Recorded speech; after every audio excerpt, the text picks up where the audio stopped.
Hello கோஸ்டீஸ். நான் உங்களோட பிரபாகரன். ஆக்சுவலா இப்போ ரீசென்ட் டைம்ல வந்து ஒரு ட்ரெண்டிங்ல இருக்கிற விஷயம்னு பார்த்தீங்கன்னா, கருப்பசாமி. கருப்பசாமிங்கிற ஒரு கடவுள் இப்போலேருந்து இப்போ வரைக்குமே எல்லாருமே வணங்கக்கூடிய ஒரு துடியான தெய்வம்னே வச்சுக்கோங்களேன். அவருக்கு ப்ரமோஷன் பண்ணணுங்கிற அவசியம் யாருக்குமே கிடையாது. ஆனால் இப்போ கருப்புங்கிற ஒரு படம் வந்திருக்குது. இந்த கருப்புங்கிற படத்துல சூர்யா அண்ணன் நடிச்சிருக்கிறாங்க. ஆர்ஜே பாலாஜி அண்ணன் இயக்கத்துல வந்து அந்த படத்த பார்த்துட்டு, நெறைய பேர் வந்து YouTubeல இப்போ ஃபுல்லாவே கருப்பசாமிய பத்தின ஒரு தகவல்களா இருக்கட்டும், கருப்பசாமிய பத்தின ஒரு வரலாறா இருக்கட்டும், இப்படி வரிசையா நெறைய வீடியோக்கள நம்மளால பார்க்க முடியுது. அது வேற வேற ஜர்னல்ல பண்ணிட்டு இருக்கிறவங்க கூட திடீர்னு கருப்பசாமிய பத்தி பேச ஆரம்பிச்சது, இதெல்லாம் ஒரு பக்கம் இருந்தாலும், இப்ப நீங்களும் அதத்தானே பண்றீங்க. நான் வந்து 1 மணி நேரத்துக்கு ஒரு ஓன் ஸ்டோரி சொல்லியிருந்தேங்க, கருப்பசாமிய வச்சு. அந்த ஸ்டோரிய பார்க்காதவங்களுக்கு கீழ டிஸ்கிரிப்ஷன்ல லிங்க் குடுக்குறேன். பார்க்காதவங்க போய் பார்த்துருங்க. அது என்னோட ஓன் ஸ்டோரி தான். இப்ப அந்த ஸ்டோரிய நான் எடுத்து எடிட் பண்ணி உங்களுக்கு 2 நாளுக்கு அப்புறமா தான் குடுத்தது. கருப்பு படம் ரிலீஸ் ஆகுறதுக்கு முன்னாடியே, அதாவது கருப்பு படம் ரிலீஸ் ஆகுறதுக்கு 1 நாளுக்கு முன்னாடியே நான் அந்த ஸ்டோரிய நானே எடுத்து, அத வந்து எடிட் பண்ணிட்டு இருக்கிற டைம்ல தான் கருப்பு மூவியே வந்து ரிலீஸ் ஆயிருந்துச்சு. இதெல்லாம் எதனால இப்ப சொல்ல வரேன் அப்படின்னு பார்த்தீங்கன்னா, அந்த என்னோட ஓன் ஸ்டோரிக்கு கீழ வந்து நெறைய பேர் வந்து கமெண்ட்ல சொல்லியிருந்தாங்க. "என்ன ப்ரோ கருப்பு மூவி பார்த்துட்டு நீங்களா ஒரு இத வந்து இது பண்றீங்களா? நீங்க அத பார்த்துட்டு பண்றீங்களா? இத பார்த்துட்டு பண்றீங்களான்னு?" சொல்லிட்டு சில கமெண்ட்ஸ்லாம் பார்த்துருந்தேங்க. அதாவது யாரோட கதைகளையுமே காப்பி அடிக்கணுங்கிற அவசியம் எனக்கு கிடையாதுங்கிறது ஆரம்ப கட்டத்திலேருந்து பார்த்துட்டு இருக்கிற நம்ம கோஸ்டீஸ் எல்லாருக்குமே தெரியும். நான் ஸ்டார்ட்டிங்ல இருந்தே வந்து கருப்பசாமிய பத்தின நெறைய கதைகள்லாம் ஓன் ஸ்டோரியா இருக்கட்டும், நம்மளோட சப்ஸ்கிரைபர் என்கிட்ட ஷேர் பண்ண அவங்களோட ஓன் ஸ்டோரியா இருக்கட்டும், அவர எப்படியெல்லாம் காட்டியிருக்கோங்கிறது ஓஜி சப்ஸ்கிரைபர்ஸ் எல்லாருக்குமே தெரியும்.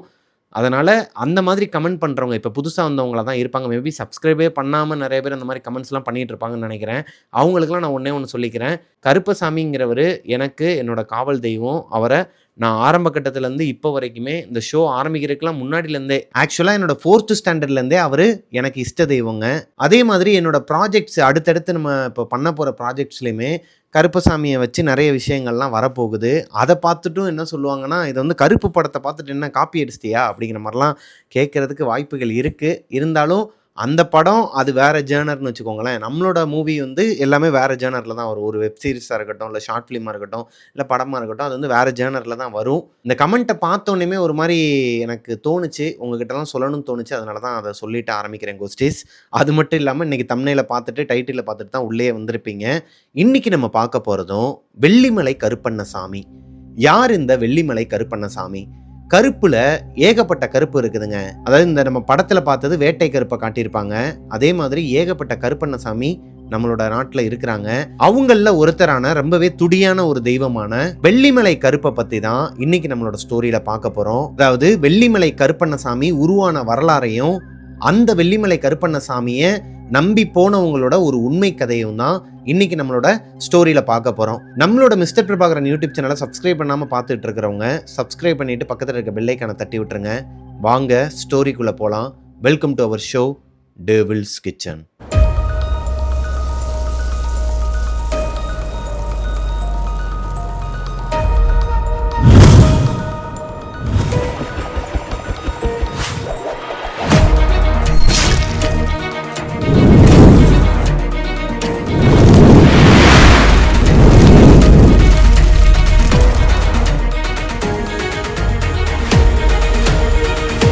800 வருஷங்களுக்கு முன்னாடி பரமக்குடிங்கிற கிராமத்துல பஞ்சம் தலைவிரிச்சு ஆடுதுங்க. அந்த கிராமத்துல செல்வ செழிப்பா, அதாவது அவங்களோட அந்த வயக்காடா இருக்கட்டும், அவங்க பார்க்குற அந்த விவசாய நிலமா இருக்கட்டும், அது செழிச்சு இருந்தாலே அவங்க செல்வ கொழிப்பா இருக்கிறது தான் அர்த்தங்க.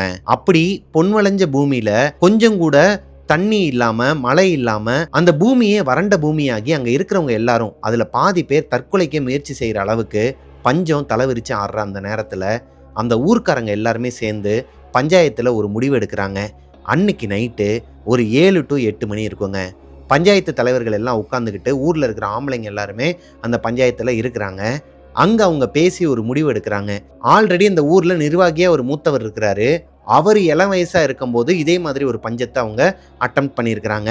அந்த டைம்ல அந்த பஞ்சாயத்து தலைவரோட அப்பா இருப்பார் இல்லையா, அவர் ஒரு முடிவு எடுத்து இந்த ஊர்ல இருக்கிற ஆம்பளைங்க எல்லாரையுமே கூப்பிட்டுக்கிட்டு இங்க இருக்கிற கால்நடைகள் எல்லாத்தையுமே, அதாவது ஆடு மாடு எல்லாத்தையுமே கூப்பிட்டுக்கிட்டு வெளியூருக்கு ஒரு 2-3 கிராமங்கள் தள்ளியோ இல்ல 2-3 ஊர்கள் தள்ளியோ எந்த இடத்துல அவங்களுக்கு கரெக்டான ஒரு வியாபார ரீதியாகவும் அது போக அவங்களுக்கு ஏத்த இடமாவும் அமையுதோ அந்த இடத்துக்கு போயிட்டு ஒரு 3 மாசம் பொண்டாட்டி பிள்ளைங்களெல்லாம் வீட்டில் விட்டுட்டு சொந்த ஊர்ல இல்லாம வெளியூர்ல போயிட்டு சம்பாரிச்சிட்டு வர்றது இருந்திருக்குதுங்க. அதே முடிவை தான் இப்போ அந்த பஞ்சாயத்து தலைவர் எடுக்க போறாருங்க. இதுக்கு இந்த ஊர்க்காரங்க எல்லாருமே சம்மதிக்கிறாங்க. அவங்களுக்கு வேற வழியும் தெரியல. இப்போ அவங்கவுங்களோட வீட்டில் போயிட்டு பொண்டாட்டி பிள்ளைங்கிட்டலாம் சொல்லிட்டு இன்னைக்கு நைட்டு நீங்கள் பாட்டுக்கு நிம்மதியாக படுத்து தூங்குங்க. அடுத்த நாள் காலையில் எந்திரிச்சதுமே வெள்ளனையே இந்த ஊரை விட்டு நம்ம எல்லாருமே கிளம்புறோங்கிற மாதிரி சொல்லி அனுப்பிடுறாங்க. அந்த கிராமத்தில் பேச்சியம்மான்னு சொல்லிட்டு ஒரு பொண்ணு இருக்கிறாங்க. அவங்களுக்கு கல்யாணமாகி 1 வருஷம் கூட முடிவடையலை. அந்த நேரத்தில் தான் அந்த ஊரே ஒரு மாதிரி பஞ்சத்தில் அடிபட்டு கிடக்குது. இப்போ அந்த பொண்ணு அவங்களோட கூரை வீட்டில் படுத்து தூங்கிட்டு இருக்கும்போது அவங்களோட கனவுல அவங்க வளர்க்குற அந்த ஆட்டுக்குட்டிங்க எல்லாத்தையுமே யாரோ ஒருத்தவங்க வெட்டி ரத்தத்தோட சாப்பிட்ற மாதிரி ஒரு கொடூரமான கனவு வருதுங்க. இந்த கனவுல பதட்டமாகி எந்திரிக்கிறாங்க. முகமெல்லாம் வேர்த்து கொட்டி ஒரு மாதிரி படபடன்னு உட்கார்ந்துருக்கிறாங்க. அவங்களால அந்த கனவுல இருந்து வெளியே வர முடியல. அந்த நேரம் பார்த்து அவங்க வீட்டு கதவை அவங்க ஹஸ்பண்ட் தட்டுறாரு. இப்போ அந்த டோரை ஓப்பன் பண்ணி ஹஸ்பண்டை உள்ள வர வச்சதுக்கு அப்புறமா அவர் கேட்குறாரு, என்னாச்சு பேச்சியம்மா, ஏன் முகமெல்லாம் ஒரு மாதிரி வேர்த்து கொட்டிருக்கு, எதனா கெட்ட கனவா? ஆமாங்க. சரி நீங்கள் ஏன் இவ்வளோ நேரம் ஆச்சு, பஞ்சாயத்தில் என்ன முடிவு எடுத்தாங்கன்னு சொல்லி கேட்கும்போது அவர் சொல்கிறாரு, இல்லைம்மா ஊர் பெரியவங்களாம் சேர்ந்து இந்த மாதிரி ஒரு முடிவு எடுத்திருக்கிறோம். முன்னாடி காலத்தில் நம்மளோட முன்னோர்கள் என்ன பண்ணாங்களோ அதே தான் நாங்கள் பண்ண போகிறோம். இந்த பஞ்சாயத்து தலைவரோட தலைமையில் நாங்கள் வெளியூருக்கு போக போகிறோம். வரதுக்கு எப்படினாலும் ஒரு 3 மாதமாச்சும் ஆயிரும். நாங்கள் போயிட்டு காசு சம்பாரிச்சிட்டு வந்துடுறோமா அப்படிங்கிற மாதிரி சொல்கிறாரு. பேச்சியம்மாளுக்கு அவங்க கண்ட கனவை விட அவங்க கணவர் சொன்ன இந்த வார்த்தை ரொம்பவே ஒரு மாதிரி பயத்தையும் ஒரு மாதிரி அழுகையவும் கொடுத்துருக்குதுங்க. இப்போது வேறு வழி கிடையாதுங்கிறது பேச்சியம்மாளுக்கும் தெரியும். அன்றைக்கி நைட்டு முழுக்க பேச்சியம்மா தூங்கவே இல்லை. அடுத்த நாள் அதிகாலை ஒரு 4லேருந்து 5 மணிக்குள்ளே ஊரில் இருக்கிற ஆம்பளை ஆளுங்க எல்லாருமே மொத்தமாக கிளம்பி கால்நடைகள் அவங்கவுங்க வச்சுருக்கிற ஆடு மாடு எல்லாத்தையுமே கூப்பிட்டுக்கிட்டு அந்த ஊரை விட்டு கிளம்புறாங்க. பொண்ணுங்க மட்டும்தான் ஊருக்குள்ளே இருக்கிறாங்க. இப்போது ஊராக கிராமமாக போக ஆரம்பிக்கிறாங்க. இப்படி இந்த கிராமமாக போகும்போது ஊருக்குள்ளே இவ்வளோ கால்நடைகளையும் கூப்பிட்டுட்டு போக முடியாது. சுமார் ஒரு 500லேருந்து 600 கால்நடைகள் இருக்குன்னு வச்சுக்கோங்களேன். அது போக ஊர்க்காரங்க வேற இருக்கிறாங்க. அப்போது ஒரு பெரிய பட்டாளமே ஒரு போராட்டம் நடக்குதுன்னா அந்த இடத்துல எவ்வளோ பேர் கூடுவாங்க. அந்த மாதிரி ஒரு கிராமத்துக்குள்ளேயே இல்லை ஒரு ஊருக்குள்ளேயே போனால் என்ன நினைப்பாங்க, அடிச்சு தான் விரட்டுவாங்க இல்லையா?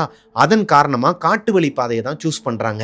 அந்த காலகட்டத்திலலாம் அந்த அளவுக்கு இந்த தார் ரோடு அந்த மாதிரியான அமைப்பெல்லாம் கிடையாதுங்க. ஃபுல்லாகவே காட்டு வழி பாதை மாதிரி தான் இருக்கும்.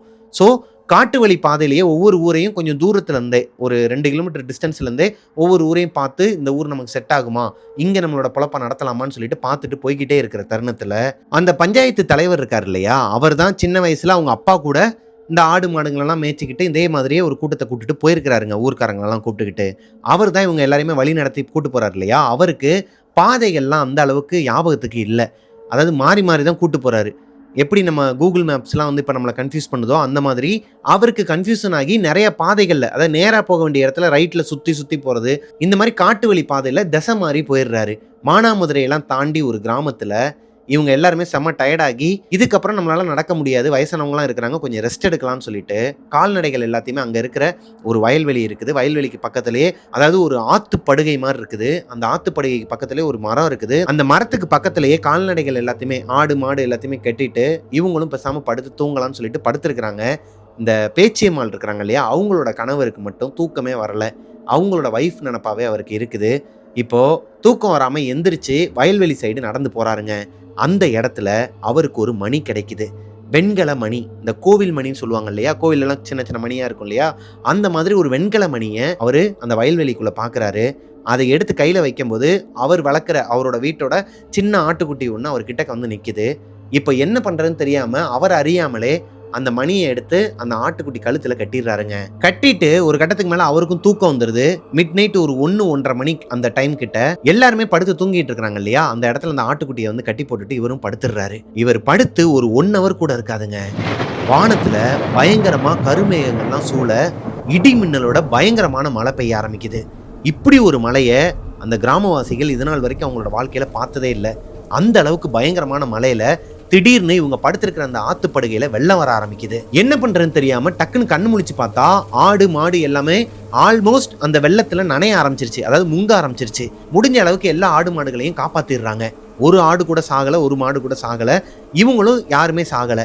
இப்போ அந்த வெள்ளம் வந்து கொஞ்சம் கொஞ்சமா அதிகரிச்சுக்கிட்டே இருக்கு. மழையும் விட்ட பாடு இல்ல. எங்க போறது என்ன பண்றதுன்னு எதுவுமே தெரியாம இவங்களை காப்பாத்திக்கிறதுக்காக சடனா எந்த இடம்னே தெரியாம ஒரு ஆத்துப்படுகையில மேல ஏறி நின்னாங்க இல்லையா, அதை ஒட்டியே ஒரு மலை ஒண்ணு இருக்குதுங்க. இந்த மலையை பார்த்ததுமே இந்த ஊர் தலைவர் என்ன சொல்றாருன்னா, இப்போதைக்கு வேற வழி கிடையாது, மேலே என்ன இருந்தாலும் பார்த்துக்கலாம், உடனே எல்லா கால்நடைகளையும் ஏற்றிக்கிட்டு மொத்தமாக எல்லாருமே மேலே போகலான்னு சொல்லிட்டு சொல்றாரு. இந்த ஊர்க்காரங்க எல்லாருமே கால்நடைகளை கூப்பிட்டுக்கிட்டு அந்த மலை மேலே ஏறி போயிடுறாங்க. இருட்டுக்குள்ள அந்த மலையில என்ன இருக்கு ஏதுன்னு எதுவுமே உங்களுக்கு தெரியல, அசந்து தூங்கிடுறாங்கங்க. மழையும் விடாத பாடா பெஞ்சுக்கிட்டே தான் இருக்குது. ஒரு கடத்துக்கு மேலே மழை விட்டதுக்கு அப்புறமா விடிஞ்சிருது. எல்லாருமே எந்திரிச்சு பாக்குறாங்க. அந்த ஊர் தலைவருக்கு ஒரு ஷாக்குங்க. இப்பேற்பட்ட ஒரு இடத்த அவர் பார்த்ததே கிடையாது வாழ்நாள்ல. அவ்வளோ அழகா மேல அந்த மலைக்கு மேல விவசாயம் பண்றதுக்கு உண்டான சில இடங்களை அவர் பார்க்குறாரு. அது போக அங்க இருக்கிற இடங்கள்ல இருக்கிற அந்த மூலிகை செடிகளா இருக்கட்டும், அது எல்லாமே அங்க இருக்கிற செடி கொடிகள் எல்லாமே இந்த கால்நடைகளுக்கும் உதவியா இருக்கும். அதே நேரத்துல இவங்க தங்குறதுக்கு ஒரு இடம் பார்த்துட்டு இருக்கிறாங்க இல்லையா, கரெக்டான இடம், அது இதுவா தான் இருக்கும்னு சொல்லிட்டு ஃபிக்ஸ் பண்றாருங்க. இப்போ அந்த இடத்துலயே ஆடு மாடு எல்லாத்தையுமே மேய விட்டுட்டு இவங்க தங்குறதுக்கான அந்த குடிசை மாதிரியான அமைப்பை இவங்களே உருவாக்கிக்கிறாங்க அந்த இடத்துல. அன்னைக்கு நைட்டு வரைக்குமே நல்லா தாங்க போயிருக்குது. ஆனால் அன்னைக்கு நைட்டு ஒரு 10-10:30 மணிக்கு எல்லாருமே படுத்து தூங்கிட்டாங்க. கால்நடைகளை அங்கங்க கட்டி போட்டுட்டு எல்லாருமே அவங்களோட கூடாரத்துக்குள்ள படுத்து தூங்கிட்டு இருக்கும்போது இப்படி ஒரு பயங்கரமான சத்தங்க, இடி மின்னலோட பயங்கரமா ஒரு சிங்கத்தோட கர்ஜனை அவங்க காதை கிழிச்சிருக்குது. எல்லாருமே பயந்து போய் எந்திரிக்கிறாங்க. எந்திரிச்சவங்க வெளியே வந்து பார்க்கல, கூடாரத்துக்குள்ள இருந்தே வெளியே எட்டி பார்க்கறாங்க. இந்த ஆடு மாடு எல்லாமே ஒண்ணு சொன்ன மாதிரி பயந்துகிட்டு மிரண்டு போய் கத்திக்கிட்டு இருக்குதுங்க. ஏதோ ஒரு கெட்டது நடக்க போகுதுங்கிறது மட்டும் இந்த பேச்சியம்மாள் இருக்காங்க இல்லையா, அவங்களோட கணவருக்கு தெரியுது. அவரோட மனசெல்லாம் ஒரு மாதிரி படப்படன்னு அடிச்சுக்குது. அவர் நினைச்சு அடுத்த ஒரு ஃபிராக்ஷன் ஆஃப் செகண்ட்லயே கருப்பு கலர்ல ஒரு சிங்கம், கருப்பு கலர்ல 2 ஆள் உயரத்துக்கு ஒரு சிங்கம், அதோட கண்ணு ஒரு மாதிரி ரெட் கலர்ல, ஒரு டார்க்கான இடத்துல அரிக்கன் லைட்டை ரெட் கலர்ல பிடிச்சிட்டு போனா எப்படி இருக்குமோ அந்த மாதிரி அதோட கண்ணு பளிச்சுன்னு இருக்குதாங்க. இதை பார்த்ததுமே அங்க இருக்கிற மக்கள் எல்லாருமே பயந்துடுறாங்க. ஆடு மாடு எல்லாமே கட்டி இருக்கிற அந்த கயிறை அவுத்துக்கிட்டு ஓட ஆரம்பிக்குதுங்க. அந்த சிங்கம் அதால முடிஞ்ச அளவுக்கு அங்க இருந்த ஆடுகளையும் மாடுகளையும் வேட்டையாடி இருக்குதுங்க. வேட்டையாடினது மட்டும் இல்லாம ஒரு ஆடை வாயில கவிட்டு அந்த இடத்த விட்டு ஓடிடுது. இதை பார்த்து பயந்த மக்கள் அந்த சிங்கம் போனதுக்கு அப்புறமா வெளியே வராங்க. நிறைய கால்நடைகள் இறந்து போய் கிடக்குது.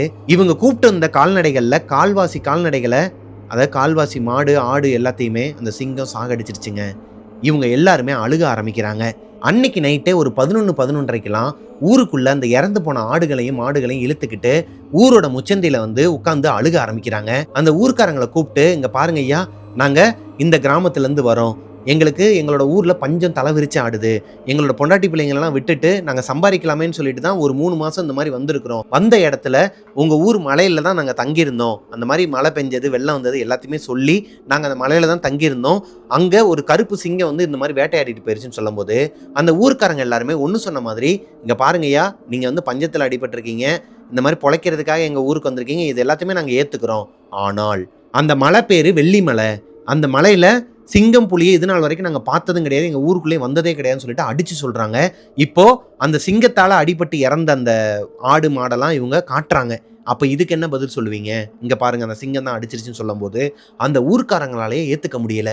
என்னங்க அது, எங்களுக்கே ஒரு மாதிரி வினோதமாக இருக்குதுங்க, எங்களோட மலையில் அந்த மாதிரி சிங்கம்லாம் கிடையாதுன்னு சொல்லிட்டு இருக்கும்போது அந்த ஊரை சேர்ந்த குடுகுடுப்புக்காரர் ஒருத்தர் கரெக்டாக 12 மணிக்கு, மிட் நைட் 12 மணிக்கு வாக்கு சொல்லிக்கிட்டே வந்துட்டு இருக்கும்போது இங்க நடக்கிற அந்த கூட்டத்தை பார்த்துட்டு உள்ள வராருங்க.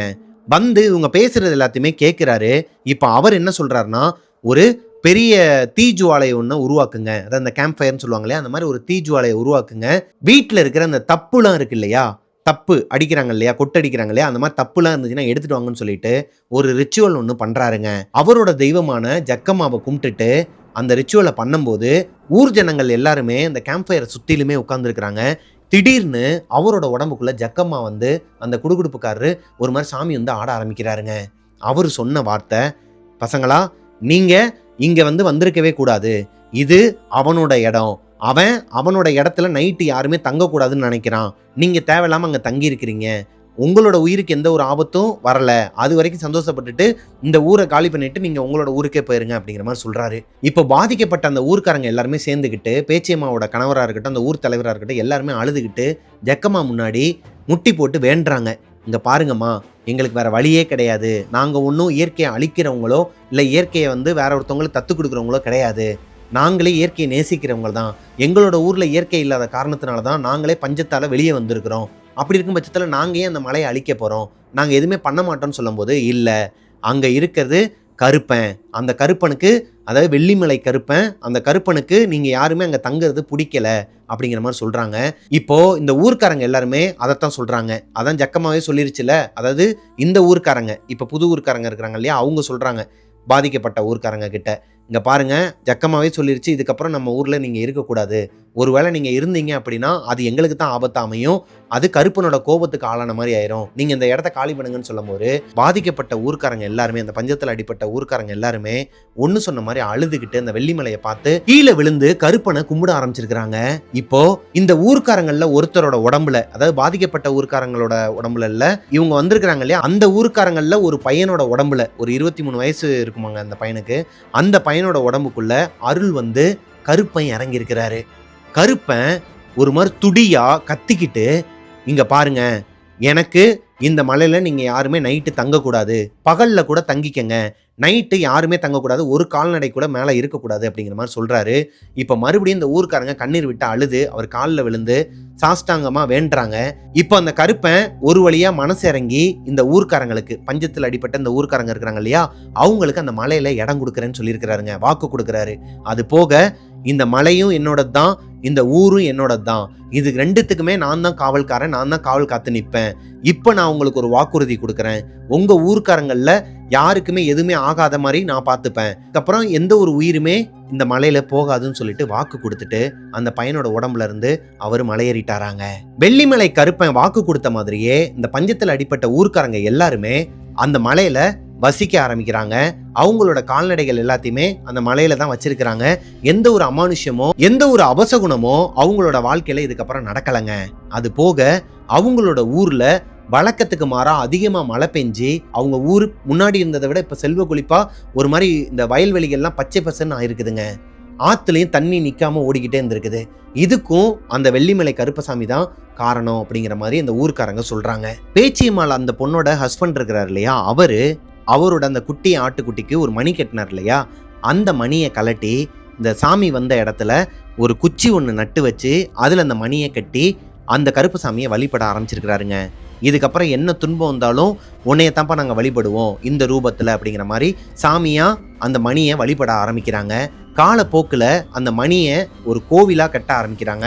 இப்பவுமே அந்த மணி அந்த கோவிலில் இருக்கிறதா வரலாற்று கூற்று சொல்லுதுங்க. வெள்ளிமலைக்கு நீங்கள் போகணும்னு நினச்சிங்கன்னா அந்த வெள்ளிமலை எங்கே இருக்குன்னு பார்த்தீங்கன்னா மதுரைக்கு பக்கத்தில் இருக்கிற அழகர் மலை பக்கத்திலேயே இருக்கிற ஒரு மலை தான் வெள்ளிமலை.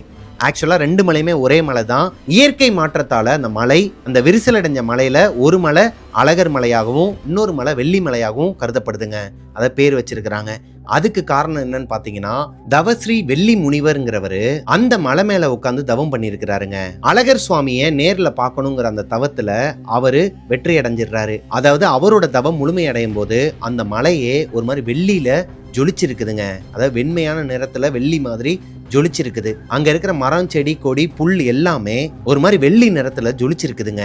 அப்போ அழகர் சுவாமி அந்த வெள்ளி முனிவருக்கு காட்சி அளிச்சிருக்கிறாருங்க. அதனாலதான் அந்த மலைக்கு பேரு வெள்ளி மலை அப்படிங்கிறது வந்ததா புராண கூற்று சொல்லுதுங்க. அது போக அந்த வெள்ளி மலையில கருப்பண்ணசாமி கோவில் கொண்டதால வெள்ளிமலை கருப்பண்ணசாமி அப்படிங்கிற ஒரு பேர் அந்த கருப்பசாமிக்கு வந்திருக்குது. இப்ப கூட அந்த வெள்ளிமலைக்கு கீழே இருக்கிற கிராமம், இந்த புராணத்துல வந்துச்சு இல்லையா, அந்த கதைகள் நம்ம பார்த்த மாதிரி அந்த கிராமத்து மக்கள் எல்லாருமே கருப்பண்ணசாமிக்கு ஒரு குறிப்பிட்ட நாள்ல, அதாவது குறிப்பிட்ட நாட்கள்ல மட்டும் 2 கருப்பு கெடா வெட்டி பொங்கல் வச்சு கும்பிடுறதா ஒரு சாஸ்திர சம்பிரதாயம் இருக்குதாங்க. மேபி அந்த ஏரியால இருக்கிறவங்க இந்த வீடியோ பார்த்துட்டு இருக்கீங்க அப்படின்னா கீழே கமெண்ட்ல சொல்லுங்க. இந்த கோவில்ல கருப்பண்ணசாமிக்கு பக்கத்திலேயே லாட சன்னியாசின்னு சொல்லிட்டு ஒரு சாமியும் இருப்பாருங்க. கருப்பண்ணசாமிக்கு முதல்ல தீபாராதனை காட்டிட்டு அந்த லாட சன்னியாசிக்கும் தீபாராதனை காட்டி கருப்பண்ணசாமிக்கு படைக்கிற படையல் எல்லாத்தையுமே அவருக்குமே படைப்பாங்க. யார் இந்த லாட சன்னியாசி? அவருக்குமே ஒரு வரலாறு இருக்குதுங்க. இவர் வடகுலத்தை சேர்ந்தவர்.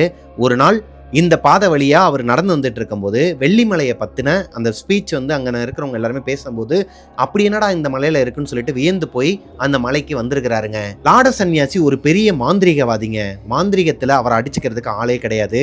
அது அவருக்கு ஒரு இருமாப்பாவே இருந்திருக்குது, என்ன மிஞ்சிறதுக்கு ஆள் யாருமே இல்லைன்னு. இப்போ அந்த லாட சன்னியாசி மக்கள் எல்லாரும் பேசுகிற அந்த பேச்சை கேட்டு அப்படி இந்த வெள்ளிமலையில் என்னதான் இருக்குன்னு சொல்லிட்டு பார்க்கலான்னு மேலே வந்திருக்கிறாரு. கருப்பண்ணசாமியோட அந்த கம்பீரமான உடல் அமைப்பையும் அவரோட அந்த முறுக்கு மீசையும் அவரோட அந்த தைரியத்தையும் பார்த்து வியந்து போன லாட சன்னியாசி அவர் கூட நட்புறவை வளர்த்துக்கிறாருங்க. காலப்போக்கில் கூட பறக்காத ஒரு அண்ணன் தம்பி மாதிரி அவர் கூட பழகி அவருக்கு பக்கத்திலேயே அவருமே அமர்ந்துட்டாராங்க. அதாவது அவர் பக்கத்திலே உட்கார்ந்துக்கிட்டாராம். இப்போ கருப்பண்ணசாமி என்ன சொல்றாருன்னா, முதல் தீபாராதனையை நான் ஏத்துக்கிறேன், 2வது பூஜையை நீ ஏத்துக்கன்னு சொல்லிட்டு கருப்பண்ணசாமியும் அந்த லாட சன்னியாசியை தனக்கு பக்கத்திலேயே உட்கார வச்சதா வரலாறு சொல்லுதுங்க. இப்போ வரைக்கும் கருப்பண்ணசாமியை தேடி வரவங்க எல்லாருக்குமே அந்த லாட சன்னியாசியும் அவரால் முடிஞ்ச உதவிகளையும் நன்மைகளையும் செஞ்சிட்டு இருக்கதா வரலாறு சொல்லுதுங்க. அது போக உங்களுக்கு யாராச்சும் ஒருத்தவங்க கஷ்டம் கொடுக்குறாங்கனாலோ இல்லை உங்கள் மேலே செய்வினை ஏவல் இந்த மாதிரி எதனா ஒரு விஷயங்களை பண்ணி உங்களை நல்லா இருக்கக்கூடாதுன்னு நினைக்கிறாங்க அப்படின்னா நீங்கள் அந்த வெள்ளிமலையில் இருக்கிற கருப்பண்ணசாமியை நேரில் போய் பார்க்கணும் கூட அவசியம் கிடையாதாங்க. மனசில் அவரோட பேரை நினச்சிக்கிட்டு அவரை வேண்டி உருகி கேட்டுக்கிட்டா அவரே இறங்கி வந்து உங்களுக்கு உதவி செய்வாராங்க. அது போக யார் யாரெல்லாம் உங்களுக்கு துரோகம் நினைக்கிறாங்களோ, யார் யாரெல்லாம் நீங்கள் நல்லா இருக்கக்கூடாதுன்னு நினைக்கிறாங்களோ அவங்க வாயாலேயே உங்ககிட்ட வந்து மன்னிப்பும் கேட்க வைப்பாராங்க. இதுதான் வெள்ளிமலை கருப்பண்ணசாமியோட ஒரு வரலாறு. இதுக்கப்புறமா நம்ம பார்க்க போகிற ஸ்டோரி இந்த வெள்ளிமலை கருப்பண்ணசாமி கோயிலில் நடந்த ஒரு உண்மை சம்பவத்தை பற்றி தாங்க பார்க்க போகிறோம். காயத்ரிங்கிற பொண்ணு உசிலம்பட்டியை சேர்ந்தவங்க. அவங்களோட வாழ்க்கையில் நிறையவே கஷ்டங்களை அனுபவிக்கிற ஒரு பொண்ணுங்க. அதுக்கு காரணம் சின்ன வயசுலேயே அவங்க அம்மாவை அவங்க இழந்துட்டாங்க. காயத்ரியோட அம்மா காயத்ரி 4th ஸ்டாண்டர்ட் படிச்சுட்டு இருக்கும் போதே ஒரு ஆக்சிடெண்ட்டில் பைபாஸ் ரோட்டில் வெள்ளரிக்காய் அதெல்லாம் விற்பாங்களாங்க. அப்படி அவங்க விற்க போகும்போது அதாவது பலாப்பழம் வெள்ளரிக்காய் அந்த சீசனுக்கு ஏற்ற மாதிரி ஃப்ரூட்ஸ்லாம் எடுத்துகிட்டு போயிட்டு சேல் பண்ணுவாங்களாம். இப்போ கூட நம்ம இந்த டோல்கேட்லலாம் பார்ப்போங்க, நிறைய பேர் வந்து வேகாத வெயிலில் உழைக்கிறதுக்காக இந்த வெள்ளரிக்காய் அதெல்லாம் வித்துட்டு இருப்பாங்க இல்லையா, அந்த மாதிரி அவங்களோட அம்மாவும் ஒரு வெள்ளரிக்காய் வியாபாரம் பண்ணுறவங்க தான். அவங்க எதிர்பாராத விதமாக ஒரு லாரியில் அடிபட்டு இறந்துடுறாங்க. அவங்க இறந்ததுக்கு அப்புறமா காயத்ரியோட அப்பா காயத்ரியை அந்த அளவுக்கு நல்லாலாம் பார்த்துக்க மாட்டாராங்க. காயத்ரி வீட்டுக்கு ஒரே பொண்ணு. அவங்க அப்பா டெய்லியுமே குடிச்சிட்டு வந்து வெளியவே மயக்கம் போட்டு விழுந்துருவாராம். இந்த வீட்டில் ஆம்பளையால் இருந்துமே இல்லாத மாதிரி தான் காயத்ரிக்கு ஃபீல் ஆயிருக்குது. அது போக அவங்க அம்மாவை ரொம்பவே மிஸ் பண்ணியிருக்கிறாங்க. இவங்க அப்பா குடிச்சிட்டு வரது மட்டும் இல்லாமல் அதிகமாக வெளியே கடனும் வாங்கி வச்சிருக்கிறாரு. கடன்காரங்க எல்லாருமே காயத்ரியை தப்பான பார்வையில் பார்க்க ஆரம்பிக்கிறாங்க. காலப்போக்கில் அதாவது வருஷங்கள் கழியுது. காயத்ரி பெரிய பொண்ணு ஆயிடுறாங்க. அவங்க காலேஜ் படிக்கிற அந்த வயசு, ஆனால் அவங்க காலேஜ் படிக்கலை. அதுக்கு காரணம் அவங்களோட அப்பா குடிச்சு கடனையும் இழுத்து வச்சுட்டு ஒரு மாதிரி ரொம்பவே குடும்பத்தையே கெடுத்து வச்சிருக்கிறாரு. இந்த நேரத்தில் காயத்ரியோட ஃப்ரெண்டு ஆதிங்கிற பையன்தான் அவங்களுக்கு ரொம்பவே ஒரு மாதிரி சப்போர்ட்டிவாக இருந்திருக்கிறாங்க. ஆதி இதே ஊரை சேர்ந்த கிராமத்தில் ஒரு பெரிய ஆளோட பையன். இவங்க 2 பேருமே ஒரே ஸ்கூலில் தான் படிச்சுட்டு இருந்திருக்கிறாங்க. காயத்ரியோட அம்மா இறந்ததுக்கு அப்புறமா அடுத்து ஒரு வருஷத்தில் காயத்ரி படிக்க முடியாத ஒரு சூழ்நிலை வருது. இப்போது அந்த பையனே ஹெல்ப் பண்ணுறேன்னு சொன்னாலும் காயத்ரி வேணான்னு சொல்லிட்டு வீட்டோட இருந்துடுறாங்க. இப்போது காயத்ரி ஸ்கூலுக்கு போகலைனாலும் அவங்களுக்குன்னு சொல்லிட்டு ஒரு ஃப்ரெண்ட்ஷிப் சர்க்கிள் இருக்கும் இல்லையா, ஸ்கூல் படிச்சுட்டு இருக்க டைமில், அதில் ஒரு பையன் தான் ஆதி. ஆதி காலப்போக்கில் காயத்ரியை லவ் பண்ண ஆரம்பிக்கிறாரு. காயத்ரிக்குமே ஆதியை பிடிக்கும். ஆனால் அவங்க அப்பாவை மனசில் வச்சுக்கிட்டு, அதாவது ஆதியோட அப்பாவையும் காயத்ரியோட அப்பாவையும் மனசில் வச்சுக்கிட்டு வேணான்னு சொல்லிட்டு முடிவெடுத்துடுறாங்க. ஆதி வந்து ப்ரப்போஸ் பண்ணும்போது கூட இல்லை வேணாம், இது சரிப்பட்டு வராது, நீங்களாம் வேற குடும்பம், நாங்களாம் வேற குடும்பம், எங்கள் அப்பா ஏற்றுக்க மாட்டார், ஒருவேளை எங்கள் அப்பாவே ஏற்றுக்கிட்டாலும் உங்கள் அப்பா வந்து இதுக்கு சம்மதிக்க மாட்டார், தப்பான ஒரு முடிவில் தான் போய் முடியும் ஆதி, அதெல்லாம் விடு காயத்ரி, உனக்கு என்னை பிடிச்சிருக்குதா, இல்லை நான் வந்து உன்னை நண்பனாக தான் பார்க்குறேன்னு சொல்லிட்டு மனசில் 1000 வழிகளோட பொய் சொல்லி அனுப்பிச்சி விட்டுறாங்க. இப்போது காயத்ரியோட அப்பா என்ன பண்ணுறாருன்னா, இந்த பொண்ணுக்கு பாட்டி தாத்தா யாருமே கிடையாதுங்க, அம்மா அப்பா இவங்க மட்டும்தான். அம்மா இறந்துட்டாங்க. இப்போ அப்பாவும் இருந்து இல்லாத மாதிரி தான் இருக்கிறாரு. ஒரு கட்டத்துக்கு மேலே அந்த பொண்ணுக்கு கல்யாண வயசு வரும்போது இவரே வெளியே இருந்து ஒரு பையனை இவங்களோட சொந்தத்திலேருந்து கூப்பிட்டு வராரு. அந்த பையனுக்கு கல்யாணமும் பண்ணி வைக்கிறாருங்க. காயத்ரிக்கு சம்மதம் இருக்கா இல்லையான்னு கூட அவங்க அப்பா கேட்கல. இந்த கல்யாணத்தில் காயத்ரிக்கு துளி கூட சம்மதம் கிடையாது. அதுக்கு காரணம் அந்த பையனும் ஒரு குடிகாரன் தாங்க. ஆல்ரெடி அந்த பையன் மேலே ஏகப்பட்ட கேஸும் அந்த லோக்கல் ஸ்டேஷன்லலாம் இருந்திருக்குதுங்க அவங்க ஊரில். அப்படி இருக்கும் பட்சத்தில் அப்பாவையும் எதிர்க்க முடியாமல் ஆதிக்கிட்ட சொன்னால் கண்டிப்பாக அவர் ஒரு சொல்யூஷன் கொடுப்பாரு. இருந்தாலும் அவருக்கு எதனா இவங்களால பிரச்சனை வந்துருமோங்கிற பட்சத்தில் எதுவுமே சொல்லாமல் மறைச்சிடுறாங்க. இப்போது புகுந்த வீட்டுக்கு காயத்ரி போகிறாங்க. அங்கே அவங்களுக்கு உறுதுணையாக இருந்ததுன்னு பார்த்தீங்கன்னா அவங்களோட மாமியார் கண்மணி சின்ன வயசுலேயே அவங்களோட கணவரை இழந்தவங்க. அவங்க பையனை அவங்க தான் வளர்த்துருக்குறாங்க கஷ்டப்பட்டு. அவங்களோட கணவர் இறந்ததுமே குடினால தாங்க. அதனாலேயே அந்த அம்மாவுக்கு குடிக்கிறவங்கள பார்த்தாலே பிடிக்காது. காயத்ரியோட கணவர் மணி இருக்கிறார் இல்லையா, அவரோட தாய் மாமா ஒருத்தர் இருக்கிறாராம். அவர் கூட சேர்ந்து தான் குடிச்சு கெட்டு போய் இந்த சீட்டு ஆடுறது இந்த மாதிரியான பழக்கங்கள்லாம் அவருக்கு வந்திருக்குது. அவரோட தாய்மாமா இவரை கெடுத்ததுக்கு காரணமே அவரோட பொண்ணை இவர் கல்யாணம் பண்ணிக்கணும் அப்படிங்கிற ஒரு காரணத்துக்காக தானாங்க. காலப்போக்கில் இவரை குடிக்க வச்சு சத்தியம்லாம் வாங்கியிருக்கிறாரு, என் பொண்ணை நீ தான் கல்யாணம் பண்ணிக்கணும்னு சொல்லிட்டு. ஆனால் காலத்தின் கட்டாயமாக விதியா என்னன்னு தெரியல, இவர் காயத்ரியை கல்யாணம் பண்ண வேண்டிய ஒரு சூழ்நிலை வந்துருச்சு. இப்போ அந்த தாய்மாமா வீட்டில் இருக்கிற அந்த பெண்கள்லாம் இருப்பாங்க இல்லையா, அதாவது அவரோட ஒய்ஃப், அவங்களோட பொண்ணு, இவங்க எல்லாருமே இவங்க வீட்டுக்கு வருவாங்களாம். கூட பிறந்தவங்க மாதிரி வந்து உட்காந்துப்பாங்களாங்க. வந்து உட்கார்றது மட்டும் இல்லாம காயத்ரியோட கணவர் மணிக்கு அவங்களே வெள்ளாட்டுக்கறின்னு சொல்லிட்டு சமைச்சிட்டு வருவாங்களாம். அதை எடுத்து அவருக்கு மட்டுமே ஸ்பெஷலா ஊட்டி விட்டு போவாங்களாம். இவங்களெல்லாம் சாப்பிட்றியான்னு கூட ஒரு வார்த்தை கூட கேட்க மாட்டாங்களாம் காயத்ரிக்கும் சரி, அவங்களோட மாமியார் கண்மணிக்கும் சரி இது சரியா படலைங்க. எத்தனையோ தடவை அவங்கள கூப்பிட்டு மூஞ்சிக்கு நேராவே வார்னிங் பண்றாங்க. இருந்தாலும் அவங்க சிரிச்சுக்கிட்டே உங்களால முடிஞ்சதை பார்த்துக்கோங்கன்னு சொல்லிட்டு சவால் விடுற விதமா அம்மாவும் பொண்ணும் சேர்ந்து ரொம்பவே அழிச்சாட்டியம் பண்ணியிருக்கிறாங்க. அவங்கள எதனா ஒன்று பேசுனா இவங்க அம்மான்னு கூட பார்க்காம, கண்மணி இருக்கிறாங்க இல்லையா, அதாவது காயத்ரியோட மாமியார், அவங்கள அரைவாராங்க. பெத்த பையனே அம்மாவை அடிப்பாராம். ஏன்னு கேட்க போனா காயத்ரியும் அடிப்பாராம். இப்படியே உங்களுக்குள்ள பெரிய சண்டைகள்லாம் வந்துகிட்டே இந்த தருணத்துல இந்த பொண்ணு மாசமா இருந்திருக்கிறாங்க. காயத்ரி மாசமா இருக்கிறாங்கிற விஷயத்த தெரிஞ்சுக்கிட்டதுக்கு அப்புறமா மணி கொஞ்சம் குடிக்கிறத நிப்பாட்டுறாருங்க. காயத்ரிக்குமே கொஞ்சம் சந்தோஷமா இருக்குதுங்க. தன்னோட ஹஸ்பண்ட் வந்து இவ்வளவு நாளா அம்மா சொல்லியும் பொண்டாட்டி சொல்லியும் கேட்காத ஒருத்தர் வயிற்றுல ஒரு குழந்தை வந்ததுக்கு அப்புறமா கொஞ்சம் அடங்கி ஒடுங்கி இருக்கிறாரு, இந்த குடிக்கிறது, ஊர் சண்டைக்கு போகிறது, இந்த மாதிரிலாம் இல்லாமல் கொஞ்சம் நல்லபடியாக வாழ்ந்துட்டு இருக்கிறான்னு சொல்லிட்டு சந்தோஷப்படுற அந்த நேரத்தில் மறுபடியும் அந்த அத்தை ஃபேமிலி உள்ளே வராங்க. இவருக்கு சாப்பாடு செஞ்சு கொடுக்கறது, இவரும் அதை சாப்பிட்றது, மறுபடியும் போயிட்டு குடிச்சிட்டு வர்றது. பொண்ணும் அம்மாவும் வீட்டுக்கு வந்தது மட்டும் இல்லாமல் இந்த தடவை மாசமாக இருக்கிற இந்த பொண்ணுக்கும் கறி குழம்பு எடுத்துகிட்டு வந்து ஊட்டுறாங்க. வேணான்னு சொல்ல கேட்காம காயத்ரிக்கும் ஊட்டி விட்டுருக்குறாங்க. அவங்க வந்துட்டு போய் அடுத்த 2 நாளில் காயத்ரிக்கு அபார்ட் ஆகிருக்குதுங்க. அவங்களோட பெட்ரூமில் படுத்து தூங்கிட்டு இருந்த காயத்ரிக்கு காலையில் எந்திரிக்கும் போது ஃபுல்லாகவே பிளட்டு. பயந்து போய் கவர்மெண்ட் ஹாஸ்பிட்டலுக்கு தூக்கிட்டு போய் பார்த்தா குழந்தை அபார்ட் ஆயிடுச்சுங்க. இதுக்கும் அந்த தாய்மாமன் ஃபேமிலிக்கும் ஏதோ ஒரு கனெக்ஷன் இருக்குன்னு சொல்லிட்டு காயத்ரி அழுகிறாங்க, அடிக்கிறாங்க மணியை. ஆனால் மணியை பொறுத்த வரைக்கும் அவங்களுக்கு இதுக்கு எந்த சம்மந்தமும் கிடையாது.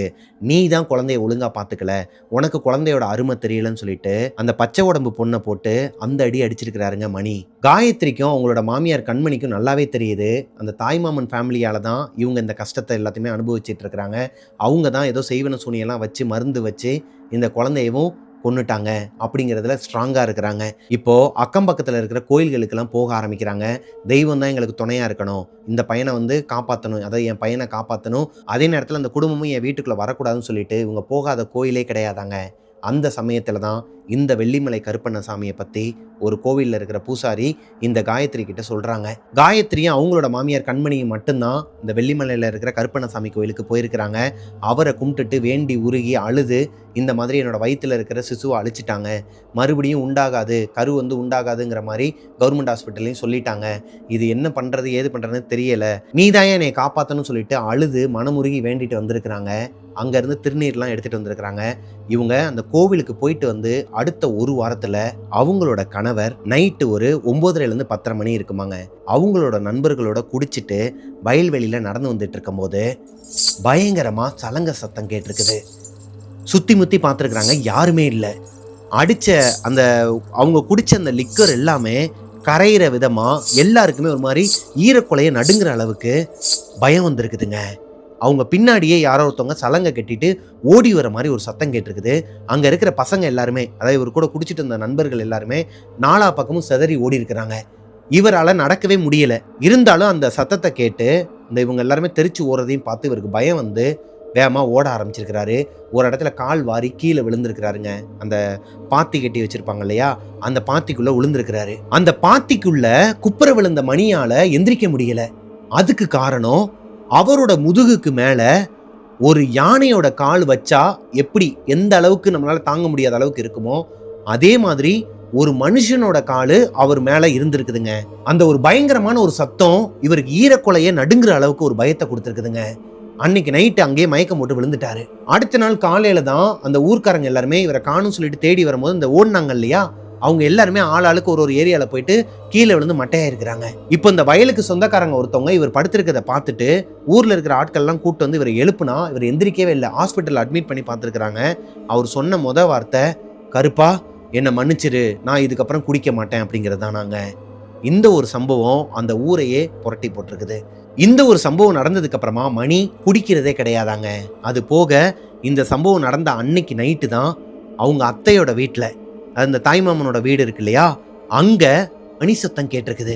நல்லா தூங்கிட்டு இருந்த மணியோட அத்தை, மாமா, அவங்களோட பொண்ணு 3 பேருமே கண் முழிச்சு எந்திரிச்சு பார்த்தா அவங்களோட சாமி ரூம்குள்ள பயங்கரமா வெட்டருவா வச்சுக்கிட்டு கருப்பண்ணசாமி துடியா ஆடிக்கிட்டு இருந்ததாகவும் இவங்க 3 பேரையுமே மிரட்டுனதாகவும் அவங்களோட சொந்தக்காரங்க கிட்டலாம் சொல்லியிருக்கிறாங்க. இவங்க பக்கம் அவங்க தலை வச்சே படுக்கலையாங்க. அடுத்து காயத்ரி கிட்டயும் அவங்க மாமியார் கண்மணி கிட்டையும் மணியோட அத்தை பொண்ணு ஒரு கோவில்ல வச்சு காலில் விழுந்து மன்னிப்பும் கேட்டிருக்கிறாங்க. இது எல்லாமே அந்த வெள்ளிமலை கருப்பண்ணசாமியால தான் எங்க வீட்டில் நடந்துச்சுனே அப்படிங்கிற மாதிரி எனக்கு இன்ஸ்டாகிராமில் ஒரு தங்கச்சி மெசேஜ் பண்ணியிருந்தாங்க.